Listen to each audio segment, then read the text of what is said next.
वो ये आपकी थी कि सरेंडर जहाँ से पे चूंकि मुराद है सजा कि हो जेल में चुकी ना जाए, थी। गिरफ्तार ना हो, मतलब जेल में ना जाए, बस सरेंडर से मुराद ये है या अदालत के सामने पेश हो? देखिए, अब मैं आपको ये बता रहा हूँ कि अब इस सूरत में ये था कि उनकी सजा जो मुअत्तल हुई हुई थी वो रिकॉल कम अज कम कभी भी नहीं हुई थी। उनके गो के वारंट गिरफ्तारी जरूर निकले थे।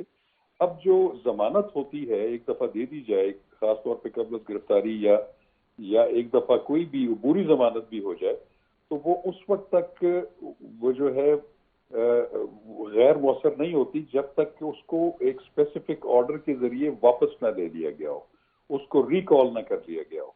तो एक आर्गुमेंट जो पीएमएलएन की लीगल टीम का वो ये भी था कि ये जो आपने इनको मेडिकल ग्राउंड्स के ऊपर उनकी जमानत दी थी और सजा मुअत्तल की थी, वो कभी भी वो ऑर्डर रिकॉल नहीं हुआ।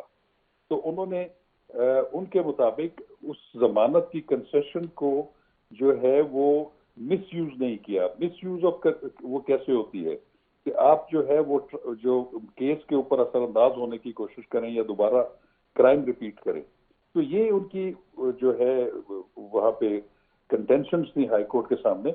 लेकिन उसमें ज्यादा जरूरी बात यह है कि चूंकि नैब जो कि प्रोसिक्यूशन है इसमें, उन्होंने जब कोई एतराज नहीं किया और उन्होंने कहा कि ठीक है कि उनकी जमानत वो जो अपीलें हैं उनको बरामद कर लिया जाए और उनको मेरिट्स पे सुन लिया जाए और इनको जो है अबूरी जमानत दे दी जाए, तो उसके बाद फिर मैं समझता हूँ कि अदालत के पास, जो हाई कोर्ट के पास, और कोई चारा नहीं था कि नहीं वो सर, ये मैं आज जो मैं हुक्म 24 का सारदी करे। पूछ रहा हूँ सर। आप उस तरफ आ नहीं रहे, आपको आप हमें पतली गली में लेकर चले गए, मैं जरा सामने वाली गली में आ रहा हूँ सर। कि जी ये 24 को आप जज होते, क्योंकि आप जज रहे हैं, आपने फैसले किए हुए हैं, आपने जमानत कंफर्म कर देनी थी कि केस चलता रहेगा, अपीलें होती रहेंगी, तो अभी तो आप जाए ना रामेंड, आप रेमंड जाए, इलेक्शन वगैरह की तैयारियां करें।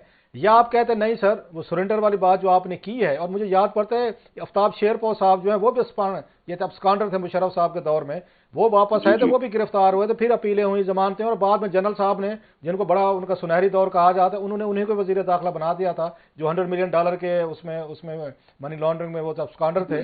तो सर जी। आप चले इस तरह देख लेते हैं, आपके लिए यस नो करना मुश्किल हो जाएगा।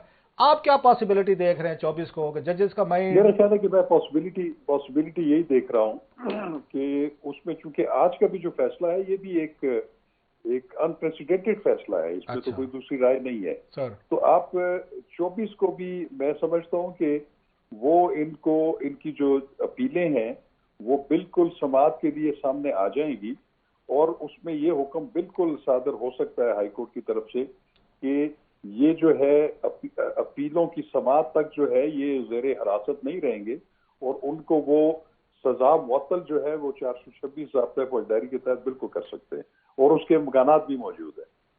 अच्छा सर, ये बताइए कि इसी केस में जिससे का हवाला वो देते हैं, वो नवाज शरीफ साहब की डिफेंस टीम देती है, वो कहते हैं मरियम नवाज साहब और कैप्टन सफदर इसमें को अक्यूज थे, उनको भी 7 साल 1 साल सजा हुई थी, जिनको लास्ट या सितंबर में मेरा ख्याल है, अगेन इस्लामाबाद हाई कोर्ट के 2 ऑनरेबल जजेस थे जो अभी भी मौजूद है, सर्विंग हैं, उन्होंने इसी केस से इक्विट कर दिया था उनको। तो वो कहते हैं केस तो ऑलरेडी इट्स इन द टैटर्स के, 2 को अक्यूज थे जो सजाएं जिन्हें मिली हुई थी, वो बरी हो गए, तो फिर मियां साहब को कैसे सजा दे सकते हैं सर?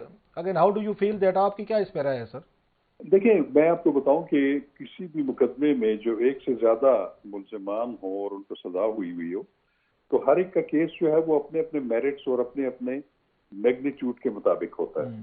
तो मैं समझता हूँ कि गो के मरियम नवाज साहिबा और कैप्टन सफदर जो है उनका केस जो है वो इनसे जरा हट के था, डिस्टिंग्विशेबल केस था। हम्म। लेकिन एक चीज जरूर होती है कि अगर एक ही मुकदमे में किसी की बरीयत हो जाए, उनकी सजा के बाद अपील कोर्ट अगर बरी कर दे, तो वो जो रिमेनिंग एक्यूज हैं उनके लिए उसका फायदा जरूर होता है। हम्म। लेकिन ये कोई एक स्ट्रिक्टो सेंसो एक बिल्कुल वो एक उसूल नहीं है, क्योंकि हर एक केस को अपने मेरिट के मुताबिक देखना है। अच्छा लेकिन इसमें एक चीज और इम्पोर्टेंट ये जरूर है सर। कि आपने देखा होगा कि वो जो जज थे, मलिक साहब, जो फौत भी हो चुके हैं, जी। तो उनका जो एक मामला जो वीडियोस का, उनकी ऑडियोस का और वीडियोस का आया था और वो सुप्रीम कोर्ट तक गया था, और सुप्रीम कोर्ट में उन्होंने फिर उनको यही हिदायत की थी कि आप ये मामला जो है, चूंकि आपकी अपीलें इस्लामाबाद हाई कोर्ट में जेर तजवीज़ हैं, तो आप ये آڈیوز کا معاملہ بھی جو ہے یہ ادھر لے جائیں، اور ارشد ملک صاحب کا جو جتنا بھی ان کا بیان حلفی تھا اور ان کی جو بھی کنٹروورسی تھی، اب وہ بھی اس اپیل کا جو ہے وہ حصہ بالکل بنے گا اور اس کو بھی دیکھا جائے گا۔